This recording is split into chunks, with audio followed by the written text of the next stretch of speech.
1992년 11월 18일 오후 2시 서울 종로구 정부중앙청사에서 긴급 기자회견이 열렸습니다. 문교부 장관의 표정은 심각했고 기자들은 술렁이기 시작했습니다. 그가 발표한 내용은 대한민국을 충격에 빠뜨렸습니다. 바로 다음날 치러질 대학 입학 학력고사 시험지가 도난당했다는 것이었습니다.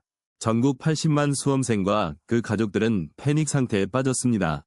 12년간 준비해온 인생의 가장 중요한 시험이 22시간 앞으로 다가온 시점이었습니다. 도대체 무슨 일이 벌어진 걸까요? 사건의 시작으로 돌아가 보겠습니다. 1992년 11월 17일 화요일 오전 국립교육평가원 인쇄소는 평소와 다름없는 하루를 시작했습니다. 이곳에서는 다음날 전국에서 동시에 치러질 학력고사 시험지를 인쇄하고 있었습니다. 보안은 삼엄했습니다. 출입구마다 경비가 배치되어 있었고 CCTV가 작동 중이었습니다. 시험지는 과목별로 밀봉되어 특수 제작된 금고에 보관되었습니다. 오후 3시경 인쇄소 직원 김모 씨가 마지막 점검을 위해 보관실로 향했습니다. 그런데 금고 앞에 도착한 그는 믿을 수 없는 광경을 목격했습니다. 금고 문이 열려 있었고 국어 영역 시험지 상자 3개가 흔적도 없이 사라진 것입니다. 김 씨는 즉시 상급자에게 보고했고 인쇄소는 비상사태에 돌입했습니다. 경찰이 출동했고 현장 감식이 시작되었습니다. 하지만 단서는 거의 없었습니다. CCTV 녹화 테이프를 확인했지만 결정적인 순간의 영상은 묘하게 끊겨 있었습니다. 출입 기록을 조사했지만 외부인의 출입 흔적은 발견되지 않았습니다. 이것은 내부자의 소행일 가능성이 높다는 의미였습니다. 오후 6시 긴급 대책회의가 소집되었습니다. 문교부, 경찰청, 교육평가원 관계자들이 모였습니다. 시험을 연기해야 하는가? 아니면 예정대로 진행해야 하는가? 격론이 벌어졌습니다. 문제는 시간이었습니다. 시험까지 남은 시간은 고작 16시간뿐이었습니다. 전국 1200개 고사장에 이미 시험지가 배포된 상태였습니다. 시험을 연기하려면 80만 수험생에게 어떻게 통보할 것인가도 문제였습니다. 당시는 휴대폰도 인터넷도 없던 시대였습니다. 공지 자체가 불가능에 가까웠습니다. 오후 9시 경찰은 인쇄소 직원 전원을 대상으로 긴급 조사를 시작했습니다. 그중 한 명인 이모 씨의 진술에서 이상한 점이 발견되었습니다. 그는 당일 오후 2시경 보관실 근처에서 수상한 인물을 목격했다고 진술했습니다. 하지만 그 인물의 인상착의에 대한 설명이 계속 바뀌었습니다. 자정이 넘어가자 수사는 새로운 국면을 맞이했습니다. 인쇄소 경비원의 증언에 따르면 오후 2시 30분경 검은색 승용차 한 대가 후문에 정차했다고 합니다. 그 차량에서 내린 사람은 인쇄소 직원 출입증을 착용하고 있었습니다. 하지만 경비원은 그 얼굴을 기억하지 못했습니다. 모자를 깊이 눌러쓰고 있었기 때문입니다. 새벽 2시 문교부는 최종 결정을 내렸습니다. 시험은 예정대로 진행한다는 것이었습니다. 대신 도난당한 국어 영역 시험지는 예비 문제로 교체하기로 했습니다. 밤새 인쇄소는 비상가동에 들어갔고 새벽 5시까지 새로운 시험지 인쇄를 완료했습니다. 그리고 오전 8시 전국의 수험생들은 아무것도 모른 채 고사장으로 향했습니다. 하지만 이 사건은 여기서 끝나지 않았습니다. 더 큰 충격이 기다리고 있었습니다. 1992년 11월 18일 오후 2시 서울 중부 인쇄소에서 충격적인 신고가 접수됩니다. 학력고사 시험지 25,000부가 통째로 사라진 것입니다. 시험 당일까지 22시간 남은 시점이었죠. 경찰은 즉시 비상대책본부를 설치하고 전국에 수배령을 내립니다. 문교부는 긴급회의를 소집했고 시험 연기 여부를 놓고 격론이 벌어졌습니다. 하지만 전국 70만 수험생이 대기 중인 상황에서 연기는 쉽지 않았습니다. 범인은 누구일까요? 경찰은 인쇄소 내부 관계자를 중심으로 수사를 시작합니다. 인쇄소 직원 23명 전원이 조사 대상이 되었고 외부인 출입 기록도 전수조사됩니다. CCTV가 없던 시절 경찰은 목격자 진술에 의존할 수밖에 없었습니다. 오후 1시경 인쇄소 뒷문 근처에서 수상한 트럭을 봤다는 증언이 나옵니다. 흰색 1톤 트럭에 2명의 남성이 큰 박스를 싣는 모습이 목격되었다는 것입니다. 경찰은 전국의 중고등학교와 학원가를 중심으로 긴급 단속에 나섭니다. 혹시라도 시험지가 유출되어 거래되고 있을 가능성을 차단하기 위해서였죠. 한편 인쇄소 내부에서는 충격적인 사실이 하나씩 드러나기 시작합니다. 보안 시스템이 형편없었다는 것입니다. 시험지 보관 창고에 제대로 된 잠금 장치도 없었죠. 야간 경비원도 배치되지 않았고 출입 통제도 허술하기 짝이 없었습니다. 더 놀라운 건 시험지 인쇄 일정이 외부에 알려져 있었다는 점입니다. 인쇄소 직원들이 술자리에서 무심코 흘린 말들이 문제가 되었던 것이죠.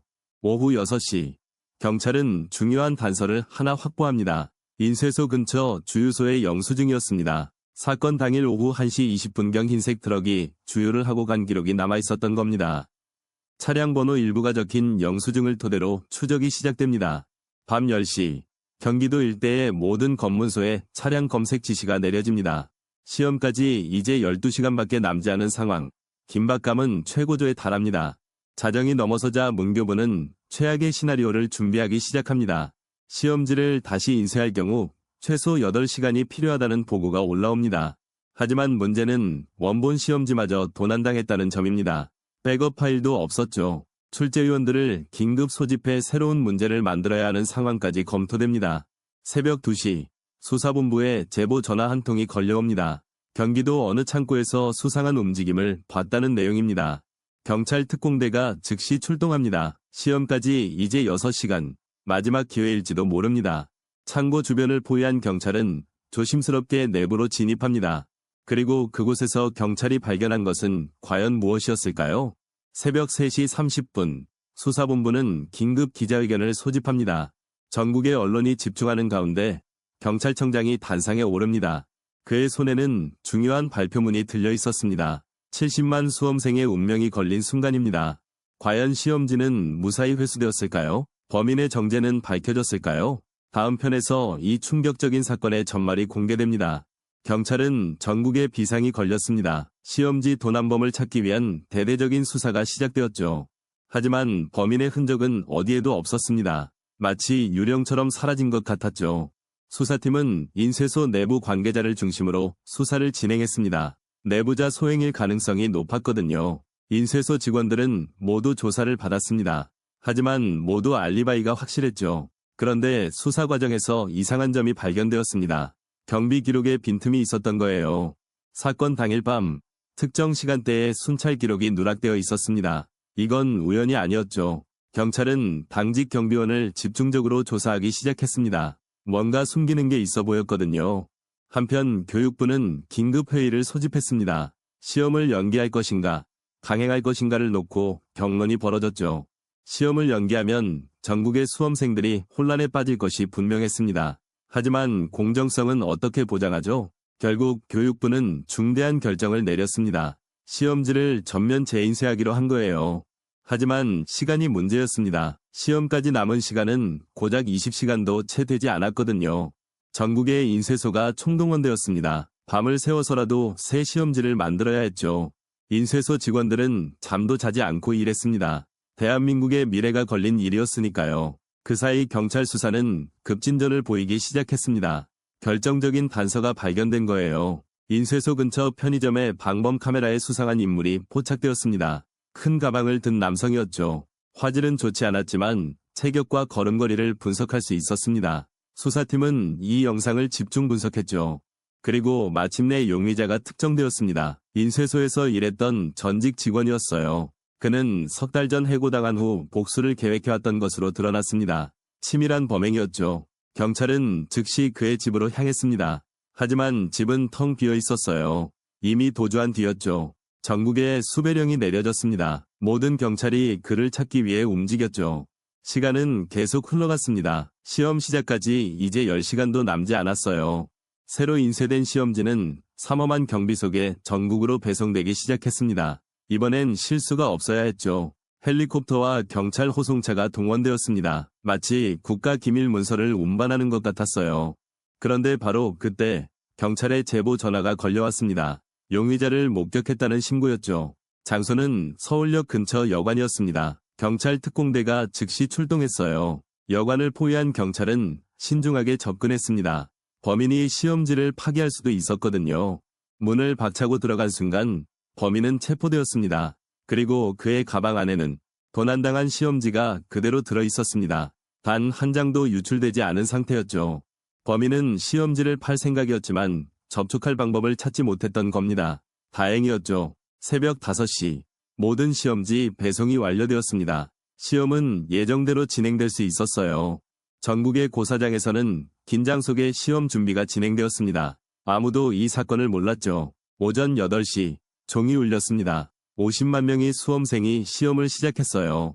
그들은 몰랐습니다. 자신들이 푸는 시험지가 밤새 만들어진 것이라는 사실을요. 이 사건은 대한민국 입시 역사상 가장 아찔했던 순간으로 기록되었습니다. 만약 시험지가 유출되었다면 어땠을까요? 상상만 해도 끔찍한 일이었죠. 하지만 수많은 사람들의 노력으로 최악의 상황은 막을 수 있었습니다. 그날의 진실은 오랫동안 비밀에 붙여졌습니다. 혼란을 막기 위해서였죠. 그리고 이 사건 이후 시험지 보안 시스템은 완전히 새롭게 구축되었습니다. 결국 1992년 11월 19일 예정대로 학력고사가 치러졌습니다. 전국의 모든 수험생들이 새로 인쇄된 시험지로 시험을 봤죠.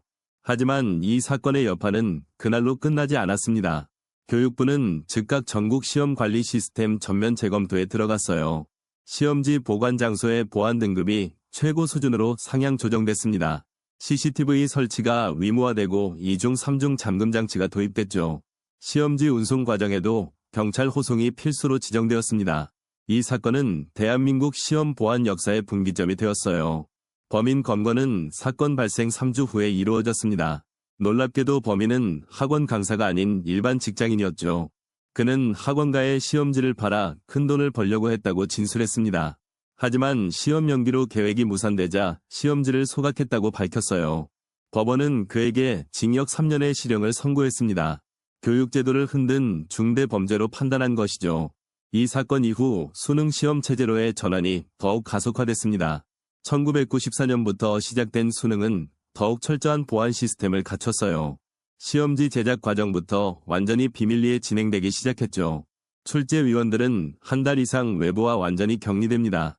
휴대전화는 물론 모든 통신수단이 차단되는 환경이죠. 시험지 인쇄소 역시 최고 보안 등급 시설로 지정됐습니다. 인쇄 작업 중에는 외부인 출입이 완전히 통제되고 있어요. 1992년 사건의 교훈이 오늘날까지 이어지고 있는 겁니다. 당시 수험생들은 이 사건을 어떻게 기억하고 있을까요? 많은 이들이 평생 잊을 수 없는 충격적인 경험이었다고 말합니다. 시험 전날 밤 뉴스를 보고 믿을 수 없었다는 증언이 많았죠. 어떤 학생은 그날 밤 한숨도 자지 못했다고 회상했습니다. 준비한 모든 것이 무용지물이 될 수도 있다는 불안감 때문이었죠. 하지만 결국 모두가 공정한 조건에서 시험을 치를 수 있었습니다. 정부의 신속한 대응이 최악의 상황을 막아낸 것이죠.